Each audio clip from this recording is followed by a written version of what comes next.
अफवाह तंत्र अपने आपने वर्षा ऋतु में बहती नदियों, नालों व वाहिकाओं देखी होगी जो अतिरिक्त जलवाहक बहा कर ले जाती हैं। अगर ये वाहिकाएं न होती तो बड़े पैमाने पर बाढ़ आ जाती।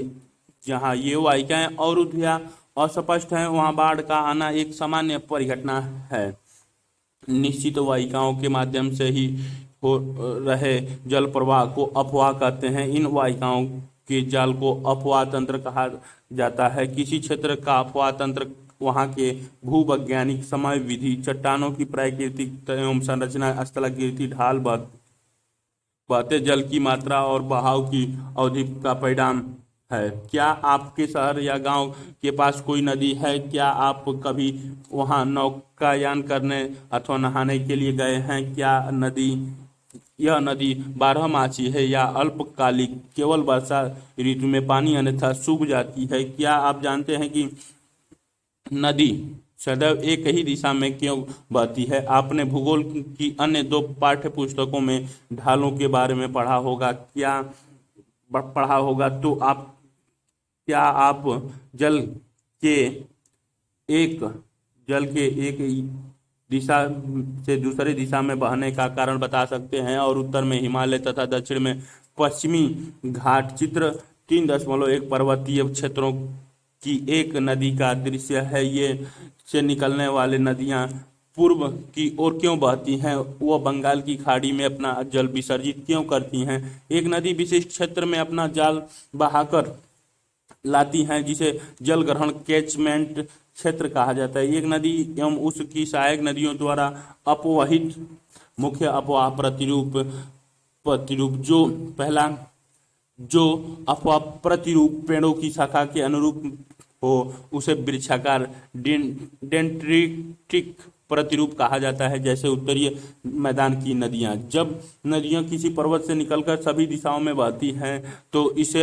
अरियल यानी रेडियल प्रतिरूप कहा जाता है।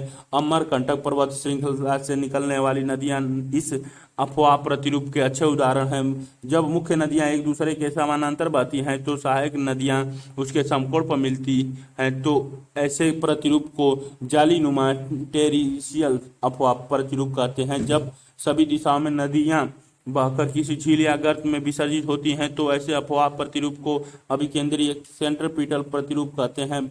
भूगोल भाग 1 अध्याय 5 एनसीईआरटी 2006 के प्रायोगिक कार्य में इन अपवाह प्रतिरूपों में से कुछ को ढूंढिए।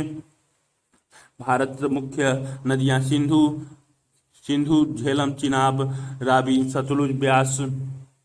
चीन का यह तिब्बत सपांगो नदी, भूटान, नेपाल, पाकिस्तान के बगल से गंगा, यमुना, शारदा नदी, घाघरा, गोमती, गंडक, कोसी, ब्रह्मपुत्र, दियांग नदी, लोहित नदी, कर्क रेखा, म्यांमार, बांग्लादेश, कोसी के नीचे गंगा नदी, गंडक, सोन नदी, गोमती, घाघरा, चंबल, सिंधी, केन, बेतवा, लूनी, साबरमती, माही, नर्मदा, ताप्ती, पेनगंगा, गोदावरी, महानदी, कृष्णा, तुरभंगा, कावेरी। बीच में ये लाइन जल विभाग की दिशा में दिखाई गई है। भारत की मुख्य नदियां अंडमान और निकोबार द्वीप समूह नीचे बसा है। क्षेत्र की को अफवाह द्रोणी कहते हैं। एक अफवाह द्रोणी को दूसरे से अलग करने वाली सीमा को जल विभाजक या जल संभर वाटरशेड कहते हैं। बड़ी नदियों के जल ग्रहण क्षेत्र को नदी द्रोणी, जबकि छोटी नदियों व नालों द्वारा अपवही क्षेत्र को जल संभर भी कहा जाता है। नदी द्रोणी का आकार बड़ा होता है जबकि जल संभर का आकार छोटा होता है। नदी द्रोणी एवं जल संभर एकता का परिचायक है। इनके एक भाग में परिवर्तन का प्रभाव अन्य भागों व पूर्ण क्षेत्र में देखा जा सकता है। इसीलिए इन्हें सूक्ष्म, मध्यम या बृहद नियोजन इकाइयों व क्षेत्रों के रूप में लिया जा सकता है। भारतीय अपवाह तंत्र को विभिन्न आधारों पर वर्गीकृत किया जा सकता है। समुद्र में जल विसर्जन के आधार पर इसे दो समूहों में बांटा जा सकता है। पहला अरब सागर का अपवाह तंत्र, दूसरा बंगाल की खाड़ी का अपवाह तंत्र। ये अपवाह तंत्र दिल्ली, कटक, अरावली एवं सहयाद्री द्वारा विलग किए गए हैं। चित्र 3.1 में इस जल विभाजक को एक रेखा द्वारा दर्शाया गया है। कुछ अपवाद क्षेत्रों का लगभग 77% भाग, जिसमें गंगा, ब्रह्मपुत्र, महानदी, कृष्णा आदि नदियां शामिल है, बंगाल की खाड़ी में जल विसर्जित करती हैं, जबकि 23% क्षेत्र, जिसमें सिंधु, नर्मदा, ताप्ती, माही और वो पेरियार नदी हैं, अपना जल अरब सागर में गिराती हैं। जल सांभर क्षेत्र के आकार के आधार पर भारतीय अफवाही द्रोणी को 3 भागों में बांटा गया है। पहला, प्रमुख नदी द्रोणी, जिनका अपवाद क्षेत्र 20,000 वर्ग किलोमीटर से अधिक है। इसमें 14 नदी द्रोणियां शामिल हैं, जैसे गंगा, ब्रह्मपुत्र, कृष्णा, ताप्ती, नर्मदा, पाही, माही, पेन्नार, साबरमती, बराक आदि परिशिष्ट। थर्ड, 2 मध्यम नदी द्रोणी, जिनका अपवाद क्षेत्र 2,000 से 20,000 वर्ग किलोमीटर है। इसमें 44 नदी द्रोणियां हैं, जैसे कलिंदी, पेरियार, मेघना आदि। तीसरा, लघु नदी द्रोणी, जिनका अपवाद क्षेत्र 2,000 वर्ग किलोमीटर से कम है।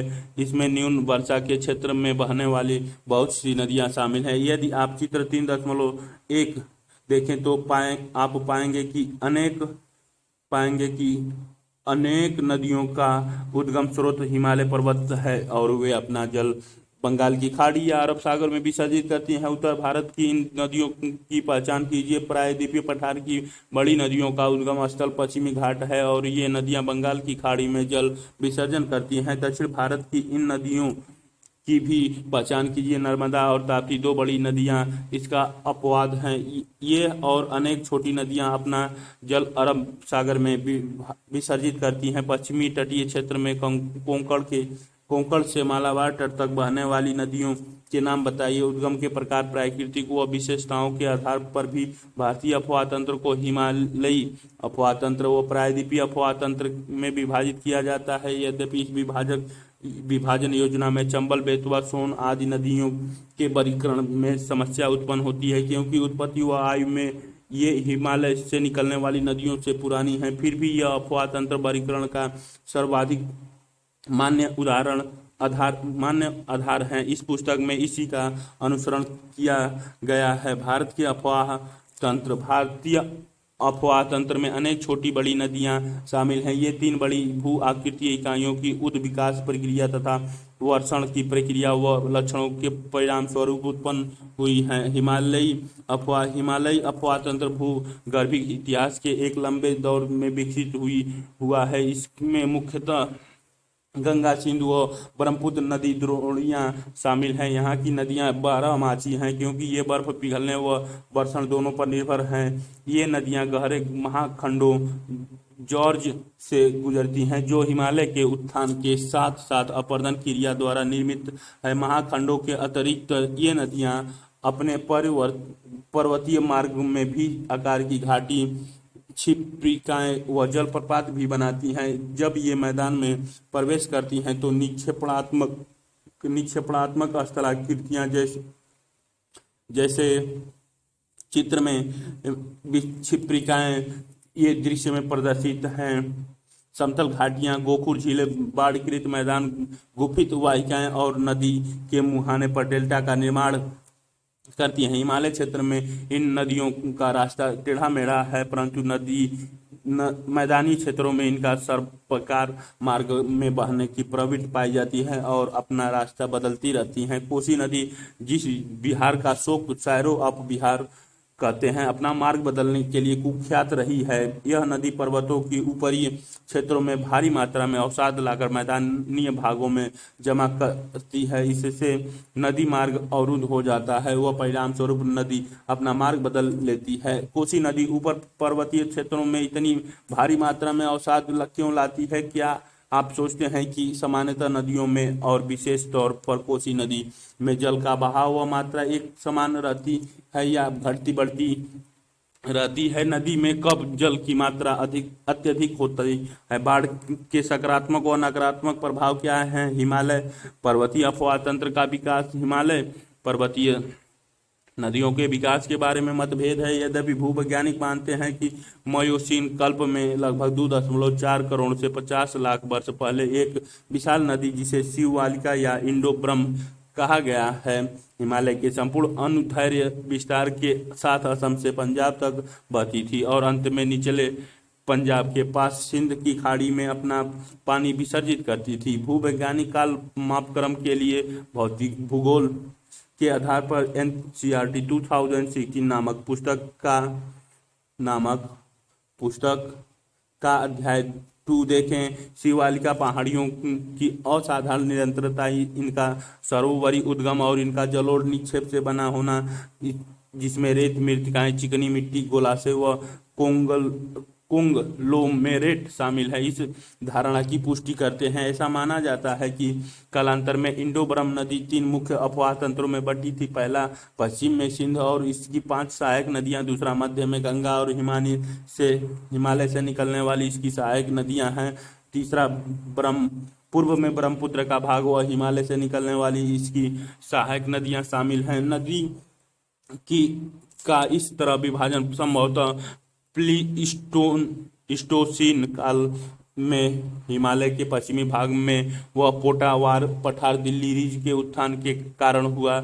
यह क्षेत्र सिंधु व गंगा अपवाह तंत्रों से बीच जल विभाजन बन गया। इसी प्रकार मध्य प्लीस्टोसीन काल में राजमहल पहाड़ियों और मेघालय पठारों के मध्य स्थित मलदा गैप का अधोक्षेपण हुआ, जिससे गंगा और ब्रह्मपुत्र नदी तंत्रों के द्विक परिवर्तन हुआ और ये बंगाल की खाड़ी की ओर प्रवाहित हुए। हिमालयी अपवाह तंत्र की नदियां।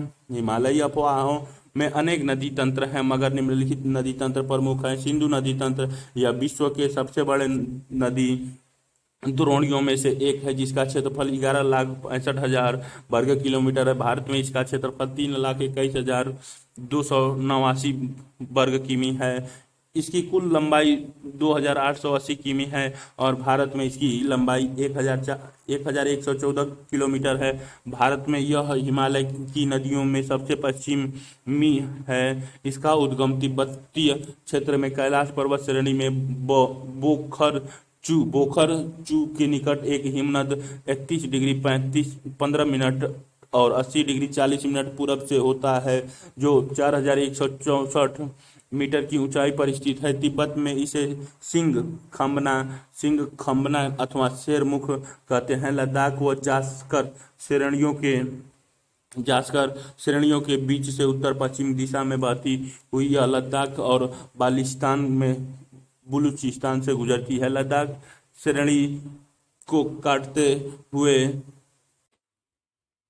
काटते हुए यह नदी जम्मू और कश्मीर में गिलगित के समीप एक दार्शनिक महाखंड का निर्माण करती है। यह पाकिस्तान में जिलस के निकट दर्दिस्तान प्रदेश में प्रवेश करती है। मानचित्र पर इस क्षेत्र को रेखांकित करें। सिंधु नदी की बहुत सी सहायक नदियां हिमालय पर्वत से निकलती हैं, जैसे सयोक, गिलगित, जास्कर, हुंजा, नुब्रा, सिंगार, गस्टंग व दांसरा। अंततः यह नदी अटक के निकट पहाड़ियों से बाहर निकलती है, जहां दाहिने तट पर काबुल नदी इसमें मिलती है। इसके दाहिने तट पर मिलने वाला अन्य प्रमुख सहायक नदियां खुर्रम, टोची, गोमल, बिबुआ और संगर हैं। ये सभी नदियां सुलेमान श्रेणी से निकली हैं और यह नदी दक्षिण की ओर बहती हुई मिथन कोट के निकट पंचनद का जल प्राप्त करती हैं। पंचनद नामक पंजाब की 5 मुख्य नदियों सतलुज, ब्यास, रावी, चेनाब और झेलम को दिया गया है। अंत में सिंधु नदी कराची के पूर्व में अरब सागर में जा गिरती है। भारत में सिंधु जम्मू और कश्मीर राज्य में बहती है। झेलम, जो सिंधु की महत्वपूर्ण सहायक नदी है, कश्मीर घाटी के दक्षिण पूर्व भाग में पीर पंजाल गिरपद में स्थित वेरीनाग झरने से निकलती है। पाकिस्तान में प्रवेश करने से पहले यह नदी श्रीनगर और बुलूर झील से बहते हुए एक तंग व गहरे महाखंड से गुजरती है। पाकिस्तान में तंग के निकट यह चेनाब नदी से मिलती है। चेनाब सिंधु की सबसे बड़ी सहायक नदी है। यह चंद्रा और भागा 2 सरिताओं को मिलने से बनती है। ये सरिताएं हिमाचल प्रदेश में केलांग के निकट तांडी में आपस में मिलती हैं, इसीलिए इसे चंद्रभागा के नाम से भी जाना जाता है। पाकिस्तान में प्रवेश करने से पहले यह नदी 1,180 किमी बहती है। रावी सिंधु की एक अन्य महत्वपूर्ण सहायक नदी है। यह हिमाचल प्रदेश के कुल्लू पहाड़ियों में रोहतांग दर्रे के पश्चिम में निकलती हैं और राज्य की चंबा घाटी से बहती हैं। पाकिस्तान में प्रवेश करने वह सराय सिंधु के निकट चेनाब नदी में मिलने से पहले यह नदी पीर पंजाल के दक्षिण पूर्व भाग व धौलाधर के बीच प्रवेश से प्रवाहित होती है। ब्यास सिंधु की अन्य महत्वपूर्ण सहायक नदी है जो समुद्र तल से 4000 मीटर की ऊंचाई पर रोहतांग दर्रे के निकट ब्यास कुंड से निकलती है। यह नदी कुल्लू घाटी से गुजरती है और धौलाधर श्रेणियों में काती और लारंगी में महाखंड का निर्माण करती हैं। यह पंजाब के मैदान में प्रवेश करती हैं जहां हरिके के पास सतलुज नदी में जा मिलती है। सतलुज नदी तिब्बत में 4555 मीटर की ऊंचाई पर मानसरोवर के निकट राक्षस ताल से निकलती है जहां इसे लांगचेन खंबाब के नाम से भी जाना जाता है। भारत में प्रवेश करने से पहले यह लगभग 400 किलोमीटर तक सिंधु नदी के समानांतर बहती है और रोपड़ में एक महाखंड से निकलती है। यह हिमालय पर्वत श्रेणी में शिपकिला से बहती हुई पंजाब के मैदान में प्रवेश करती है। यह एक पूर्ववर्ती नदी है। यह एक अत्यंत महत्वपूर्ण सहायक नदी है क्योंकि यह भाखड़ा नांगल परियोजना के नहर तंत्र का पोषण करती है। गंगा नदी तंत्र अपनी द्रोणी और सांस्कृतिक महत्व दोनों के दृष्टिकोण से गंगा भारत की सबसे महत्वपूर्ण नदी है। यह नदी उत्तराखंड राज्य के उत्तरकाशी जिले में गोमुख के निकट गंगोत्री हिमनद से 3900 मीटर की ऊंचाई से निकलती है। यहाँ पर भागीरथी के नाम से जानी जाती है।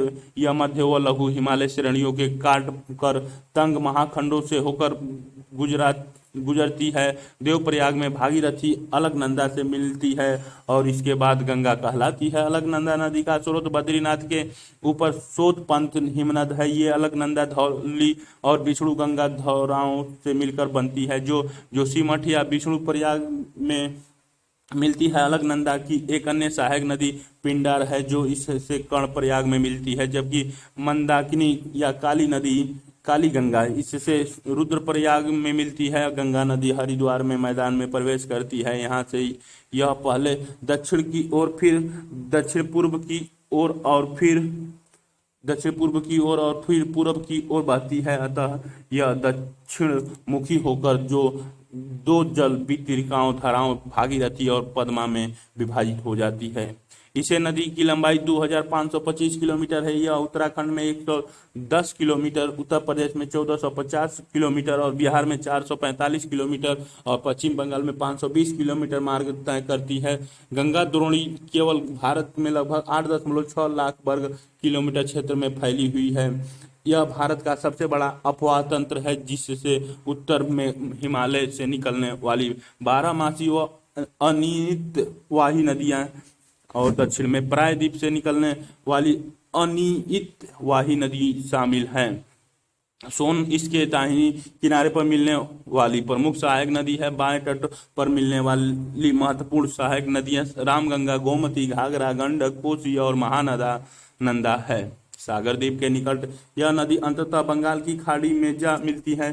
क्या आप जानते हैं नमामि गंगे परियोजना एक एकीकृत संरक्षण मिशन है जिसे जून 2014 में केंद्र सरकार द्वारा प्रमुख कार्यक्रम के रूप में अनुमोदित किया गया था। इसमें राष्ट्रीय नदी गंगा से संबोधित 2 उद्देश्य प्रदूषण के प्रभाव को कम करना तथा उसके संरक्षण और कायाकल्प को पूरा करना। नमामि गंगे कार्यक्रम के मुख्य स्तंभ हैं सीवेज ट्रीटमेंट व्यवस्था, नदी किनारे का विकास, नदी सतह सफाई, जैव विविधता, वनीकरण, जन जागरूकता, औद्योगिकी अपशिष्टियां निगरानी। गंगा ग्राम आप इस परियोजना के बारे में और जानकारी प्राप्त करने के लिए http://nmcg/nic Namami Gange ASPX hashtag दबा सकते हैं।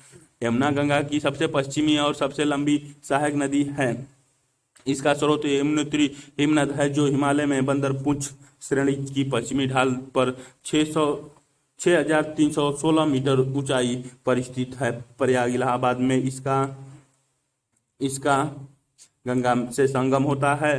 प्रायद्वीप पठार में निकलने वाली चंबल, सिंध, बेतवा व केन इसके दाहिने तट पर मिलती हैं, जबकि हिंडन, रिंद, सेंगर, बंडुआ आदि नदियां इसके बाएं तट पर मिलती हैं। इसका अधिकांश जल सिंचाई उद्देश्य के लिए पश्चिमी और पूर्वी यमुना नहरें तथा आगरा नहर में आता है। उन राज्यों के नाम लिखिए जो यमुना नदी द्वारा अपवाहित हैं। चंबल नदी मध्य प्रदेश के मालवा पठार में महू के निकट निकलती है और उत्तरमुखी होकर एक महाखंड से बहती है। राजस्थान में कोटा पहुंचती है, जहां इस पर गांधी सागर बांध बनाया गया है। कोटा से यह बूंदी, सवाई माधोपुर और धौलपुर होती हुई यमुना नदी से में मिल जाती हैं। चंबल अपनी उत्खात भूमि वाली भू आकृति के लिए प्रसिद्ध है, जिसे चंबल खंड रैबिन कहा जाता है। गंडक नदी दो धाराओं काली गंडक और त्रिशूल गंगा के मिलने से बनती है। यह नेपाल हिमालय में धौलागिरी व माउंट एवरेस्ट के बीच निकलती है और मध्य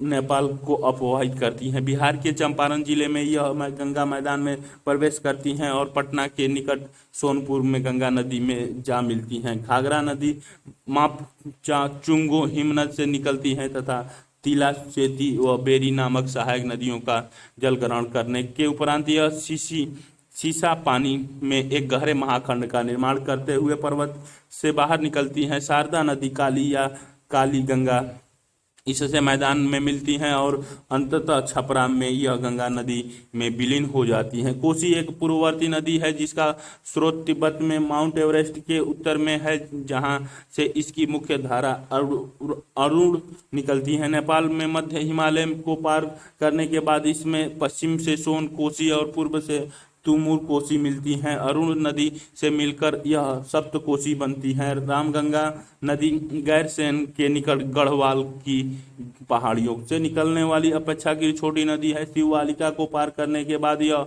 अपना मार्ग दक्षिण पश्चिमी दिशा की ओर बनाती है और उत्तर प्रदेश में नजीबाबाद के निकट मैदान में प्रवेश करती हैं। अंततः यह कन्नौज के निकट यह गंगा नदी में मिल जाती हैं। छोटा नागपुर पठार के पूर्वीय किनारे पर दामोदर नदी बहती है और भ्रंश घाटी से होती हुई हुगली नदी में गिरती है। बराकर इसकी एक मुख्य सहायक नदी है। कभी बंगाल की शोक शायरो ऑफ बंगाल कही जाने वाली इस नदी को दामोदर घाटी कारपोरेशन नामक एक बहुउद्देशीय परियोजना ने बस में कर लिया है। शारदा या सरयू नदी का उद्गम नेपाल हिमालय में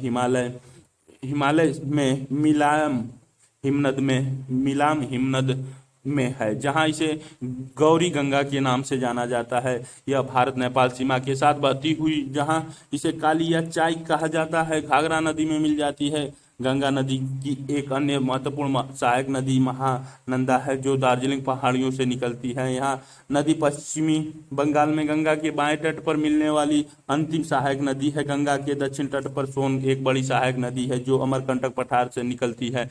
पठार के उत्तरी किनारे पर जलप्रपातों की श्रृंखला बनाती हुई यह नदी पटना से पश्चिम में आरा के पास गंगा नदी में विलीन हो जाती है। ब्रह्मपुत्र नदी तंत्र विश्व का सबसे बड़ी नदियों में से एक। ब्रह्मपुत्र का उद्गम कैलाश पर्वत श्रेणी में मानसरोवर झील के निकट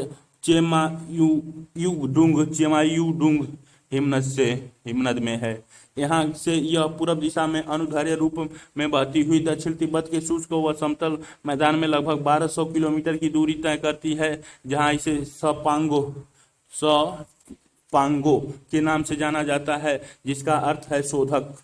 तिब्बत के रांगो सपांगो इसके दाहिनी तट पर एक प्रमुख सहायक नदी है। मध्य हिमालय में नमचा बरवा 7755 मीटर के निकट एक गहरे महाखंड का निर्माण करती हुई यह एक प्रक्षुब्ध व तेज बहाव काली नदी के रूप में बाहर निकलती है। हिमालय के गिरिपथ में यह सांग या दी सांग के नाम से निकलती है और अरुणाचल प्रदेश में सादिया कस्बे के पश्चिम में यह नदी भारत में प्रवेश करती है। दक्षिण पश्चिमी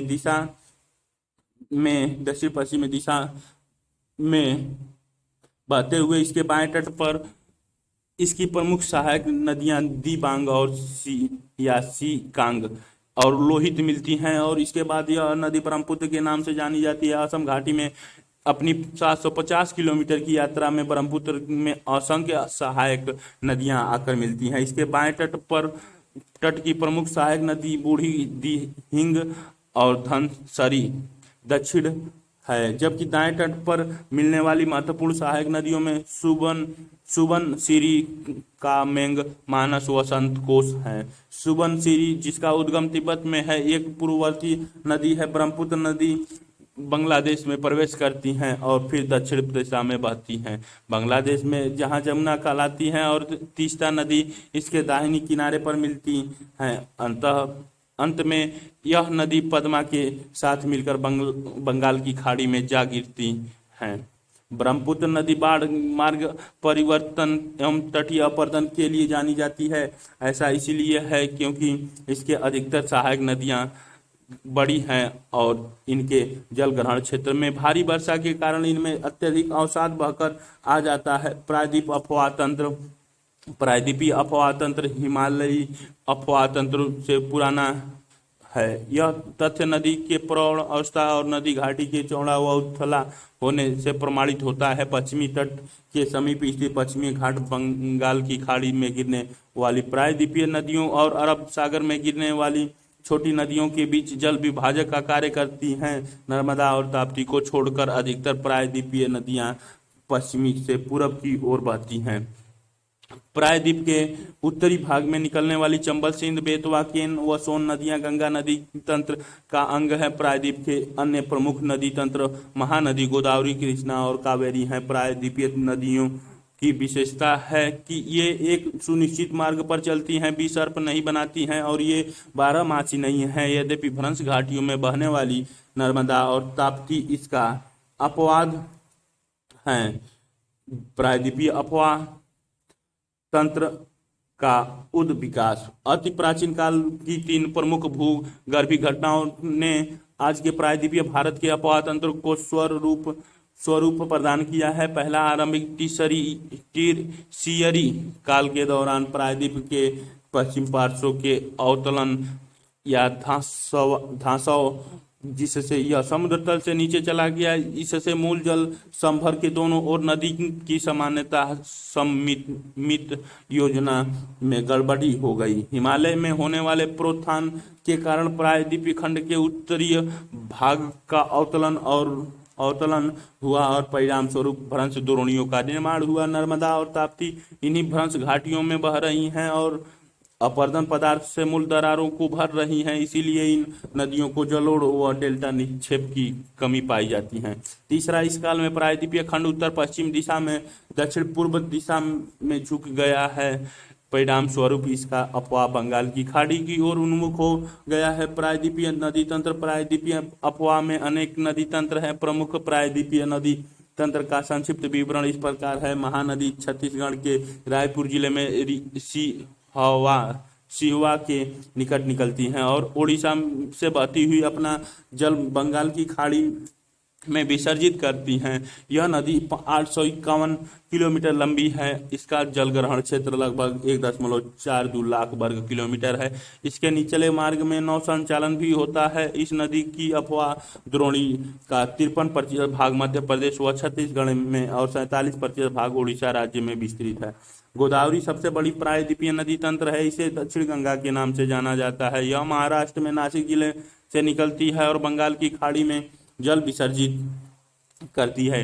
इसकी सहायक नदियां महाराष्ट्र, मध्य प्रदेश, छत्तीसगढ़, उड़ीसा और आंध्र प्रदेश राज्यों से गुजरती हैं। यह 1465 किलोमीटर लंबी नदी है जिसका जल ग्रहण क्षेत्र 3.13 लाख वर्ग किलोमीटर है। इसके जल ग्रहण क्षेत्र का 49% भाग महाराष्ट्र में, 20% भाग मध्य प्रदेश और छत्तीसगढ़ में और शेष भाग आंध्र प्रदेश में पड़ता है। इसकी मुख्य सहायक नदियों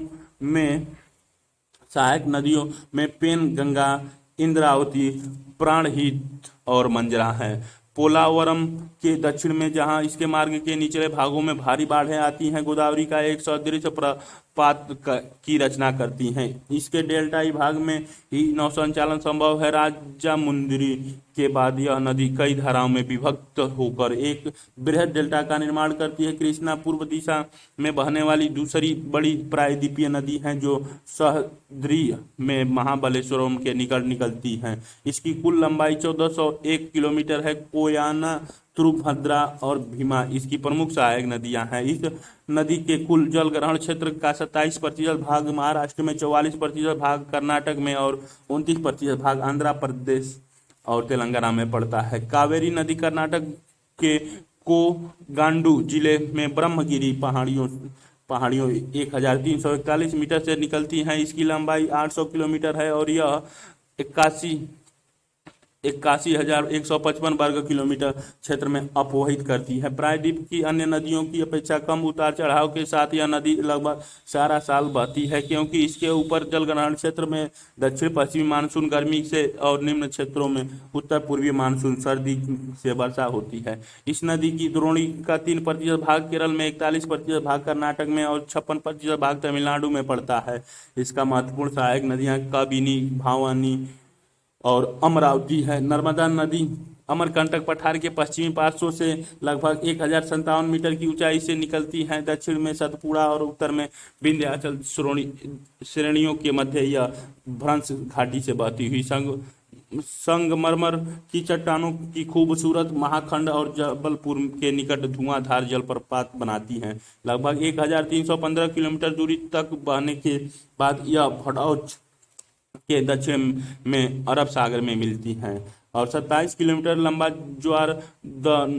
ज्वारनदमुख बनाती हैं। सरदार सरोवर परियोजना इसी नदी पर बनाई गई है। नर्मदा नदी के संरक्षण के लिए प्रारंभ की गई योजना नमामि देव नर्मदे एक यात्रा के विषय में जानकारी एकत्रित करें और आपस में चर्चा करें। ताप्ती पश्चिम दिशा में बहने वाली एक अन्य महत्वपूर्ण नदी है। यह मध्य प्रदेश में बैतूल जिले में मुलताई से निकलती है। यह 724 किलोमीटर लंबी नदी है और लगभग 65,145 वर्ग किलोमीटर क्षेत्र को अपवाहित करती है। इसके अपवाह क्षेत्र का 79% भाग महाराष्ट्र में, 15% भाग मध्य प्रदेश में और शेष 6% भाग गुजरात में पड़ता है। अरावली के पश्चिम में लूनी राजस्थान का सबसे बड़ा नदी तंत्र है। यह पुष्कर के समीप दो धाराओं सरस्वती और सागरमती के रूप में उत्पन्न होती है, जो गोविंदगढ़ के निकट आपस में मिल जाती हैं। यहाँ से यह नदी अरावली पहाड़ियों से निकलती हैं और लूनी कहलाती हैं। तलवंडा तक यह पश्चिमी दिशा में बहती हैं और तत्पश्चात दक्षिण पश्चिम दिशा में बहती हुई कच्छ केरल में जा मिलती हैं। यह संपूर्ण नदी तंत्र अल्पकालिक है। पश्चिम की ओर बहने वाली छोटी नदियां अरब सागर की ओर बहने वाली नदियों का जलमार्ग छोटा है। इनका मार्ग छोटा क्यों है? गुजरात की छोटी नदियों को ढूंढे।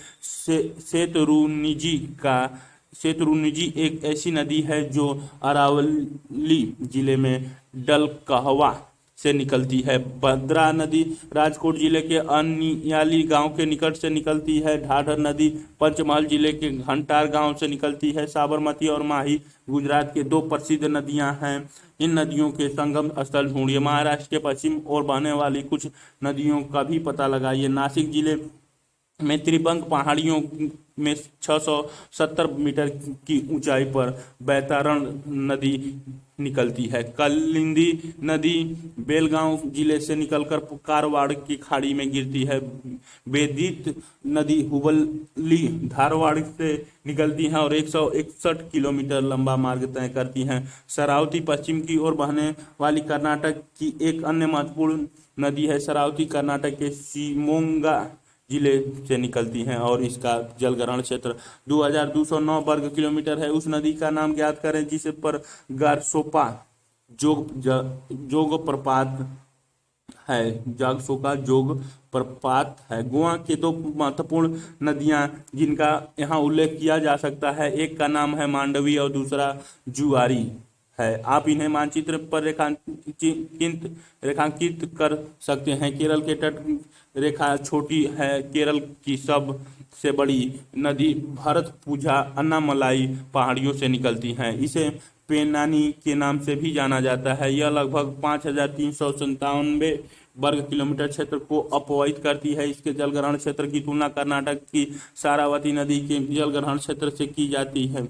पेरियार केरल की दूसरी सबसे बड़ी नदी है। इसका जलग्रहण क्षेत्र लगभग 5,243 वर्ग किलोमीटर में फैला हुआ है। आप देख सकते हैं कि यस्थापुंझा और पेरियार नदियों के जलग्रहण क्षेत्र में बहुत कम अंतर है। केरल की अन्य उल्लेखनीय नदी पंबा है, जो उत्तर केरल में 177 किलोमीटर लंबा मार्ग तक तय करती हुई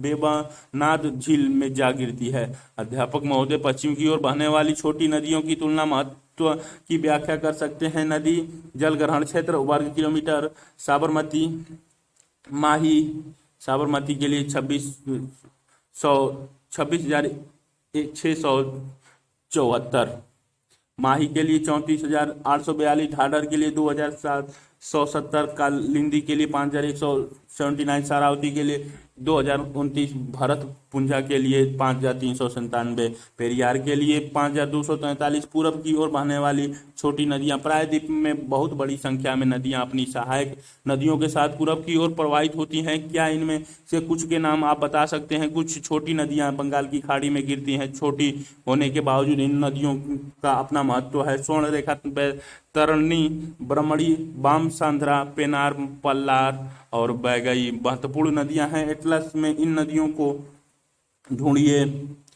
अध्यापक महोदय, पूर्व की ओर बहने वाली छोटी नदियों की तुलनात्मक महत्व की व्याख्या कर सकते हैं। नदी जल ग्रहण की वर्ग क्षेत्र में स्वर्ण नदी 19,296, बैतरणी 12,789, ब्राह्मणी 39,033, पेनार 55,213, पलार के लिए 17,870। नदी बहाव प्रवृत्तियां। क्या आप जानते हैं कि नदी में बहने वाले जल की मात्रा सारा साल एक समान नहीं रहती? इसमें ऋतु के अनुसार बदलाव आता रहता है। किसी ऋतु में आप गंगा व कावेरी नदियों में सर्वाधिक प्रवाह की अपेक्षा कर सकते हैं। एक नदी के चैनल में वर्ष पर्यंत जल प्रवाह के प्रारूप को नदी प्रवाह प्रवृत्ति रिवर रेंजिमी कहा जाता है। उत्तर भारत की हिमालय से निकलने वाली नदियां बारहमासी हैं, क्योंकि वे अपना जल बर्फ पिघलने के तथा वर्षा होने से प्राप्त करती हैं। दक्षिण भारत की नदियां हिमनदों से नहीं निकलती, जिसमें इनका बहाव प्रवृत्ति में उतार चढ़ाव देखा जा सकता है। इनका बहाव मानसून ऋतु में काफी ज्यादा बढ़ जाता है। इस प्रकार दक्षिण भारत की नदियों के बहाव की प्रवृत्ति वर्षा द्वारा नियंत्रित होती है, जो प्रायद्वीपीय पठार के एक स्थान से दूसरे स्थान पर भिन्न होती है। जल विसर्जन, डिस्चार्ज, नदी में समय अनुसार जल प्रवाह के आयतन का माप है। इसे क्यूसेक्स, क्यूबिक फुट प्रति सेकंड या क्यूमैक्स, क्यूबिक मीटर प्रति सेकंड में मापा जाता है। गंगा में न्यूनतम जल प्रवाह जनवरी से जून की अवधि के दौरान होता है। अधिकतम प्रवाह अगस्त या सितंबर में प्राप्त होता है। सितंबर के बाद प्रवाह में लगातार कमी होती चली जाती है। इस प्रकार इस नदी की वर्षा ऋतु में जल प्रवाह की प्रवृत्ति मानसून होती है। गंगा द्रोणी के पूर्वी व पश्चिमी भागों की जल प्रवाह प्रवृत्ति में चौंकाने वाले अंतर नजर आते हैं। बर्फ पिघलने के कारण गंगा नदी का प्रवाह मानसून आने से पहले भी काफी बड़ा होता है। फरक्का में गंगा नदी का औसत अधिकतम जल प्रवाह लगभग 55,000 क्यूसेक है, जबकि न्यूनतम औसत केवल 1,300 क्यूसेक है। जल प्रवाह में इतने अधिक अंतर के लिए कौन से कारक उत्तरदायी हैं? प्रायद्वीप की दो नदियों के प्रवाह भित्ति हिमालय प्रवाह प्रवृत्ति हिमालय के नदियों की तुलना में रोचक अंतर प्रस्तुत करती हैं। नर्मदा नदी में जल विसर्जन का स्तर जून से जुलाई माह तक बहुत कम रहता है, लेकिन अगस्त में इस नदी का जल प्रवाह अधिकतम हो जाता है। तो यह अचानक हिमालय व प्रायद्वीपीय नदियों की तुलना। क्रम संख्या 1, उद्गम स्थल पक्ष हिमालय नदी और प्रायद्वीपीय नदी। उद्गम स्थल हिम नदियों के ढके हिमालय पर्वत, प्रायद्वीपीय पठार व मध्य उच्च भूमि। दूसरा, प्रवाह प्रवृत्तियां बारहमासी हिमनद व बरसात से जल प्राप्ति मौसमी मानसून वर्षा पर निर्भर होती हैं। अप्रवाह के प्रकार पूर्ववर्ती व अनुवर्ती मैदानी भाग में वृक्षाकार प्रारूप। अध्यारोपित पुनर्युवनित नदियां आर्य व आयताकार प्रारूप बनाती हैं। चौथा, नदी की प्राकृतिक लंबा मार्ग उबड़ खाबड़ पर्वतों से गुजरती नदियों अभिशीर्ष अपर्दन व नदी अपरोहण मैदानों में जल मार्ग बदलना तथा बीसर्पी बनाना। सुसमायोजित घाटियों के साथ छोटे निश्चित मार्ग होती हैं। पांचवा, जल ग्रहण क्षेत्र बहुत बड़ी द्रोणी अपेक्षाकृत छोटी द्रोणी बनाती है। नदियों की युवा क्रियाशील व घाटियों का गहरा करना। प्रवणित परिच्छेदिकाएं वाली प्रौढ़ नदी जो अपने आधार तल जा पहुंचती है, उफान पर आ जाती हैं। अक्टूबर महीने में बहाव की गिरावट उतना ही महत्वपूर्ण है जितना अगस्त में उफान। गरुड़ेश्वर में दर्ज इस नदी के बहाव के आंकड़े बताते हैं कि इसका अधिकतम बहाव 2300 क्यूसेक तथा न्यूनतम बहाव 15 क्यूसेक है। गोदावरी में न्यूनतम प्रवाह मई और अधिकतम जुलाई अगस्त में होता है। अगस्त माह के पश्चात इनके प्रवाह में भारी कमी आती है, लेकिन फिर भी अक्टूबर और नवंबर में प्रवाह का आयतन जनवरी से मई तक किसी भी माह की तुलना में अधिक रहता है। पोलावरम में गोदावरी नदी का अधिकतम अधिकतम औसत अधिकतम विसर्जन 3200 क्यूसेक और न्यूनतम केवल 50 क्यूसेक होता है। ये आंकड़े नदी की प्रवाह प्रवृत्ति की जानकारी देते हैं। नदी जल उपयोग की सीमा। भारत की नदी प्रतिवर्ष जल की विशाल मात्रा का वहन करती हैं, लेकिन समय व स्थान की दृष्टि से इसका वितरण समान नहीं है। 12 मासी नदियां वर्ष भर जल का वहन करती हैं, परंतु अनित्यवाही नदियों में शुष्क ऋतु में बहुत कम जल होता है। वर्षा ऋतु में अधिकांशतः जल बाढ़ में व्यर्थ हो जाता है और समुद्र में बह जाता है। इस प्रकार जब देश के एक भाग में बाढ़ होती है तो दूसरे में सूखाग्रस्त होता है। ऐसा क्यों होता है? क्या यह जल उपलब्धता की समस्या है या इसके प्रबंधन की? क्या आप देश में एक स्थान आने वाले बाढ़ और सूखे की समस्या को कम करने के उपाय सुझा सकते हैं? इस पुस्तक में अध्याय 7 देख सकते हैं। क्या एक द्रोणी की जल अधिज्ञा को जल की कमी वाली द्रोणियों की स्थानांतरित करके इस समस्या को समाप्त अथवा कम किया जा सकता है? क्या हमारे देश में नदी की द्रोणी को जोड़ने संबंधी कोई योजना बनाई गई है? क्या आपने समाचार पत्रों में नदियों को आपस में जोड़ने के बारे में पढ़ा है? क्या आप समझते हैं कि मात्र नहर बनाकर गंगा नदी का पानी प्रायद्वीपीय नदियों में स्थानांतरित किया जा सकता है? मुख्य समस्या क्या है? ये निम्नलिखित उदाहरणों की व्याख्या कर सकते हैं। पेरियार परिवर्तन डाइवर्जन योजना, इंदिरा गांधी नहर परियोजना, कुर्नूल कुडप्पा नहर, ब्यास सतलज लिंक नहर, गंगा कावेरी नहर। इसी पुस्तक के दूसरे अध्याय को देखें और धरातल के उबड़ खाबड़ होने से उत्पन्न कठिनाइयों को जाने। मैदानी क्षेत्रों से पठारी क्षेत्रों में जल कैसे उठाया जा सकता है? क्या उत्तर भारत को नदियों में पर्याप्त जलाधिक्य है जिसे अस्थायी तौर पर स्थानांतरित किया जा सकता है? इसे पूरे मुद्दे पर वाद विवाद का आयोजन करके एक लेख तैयार करें।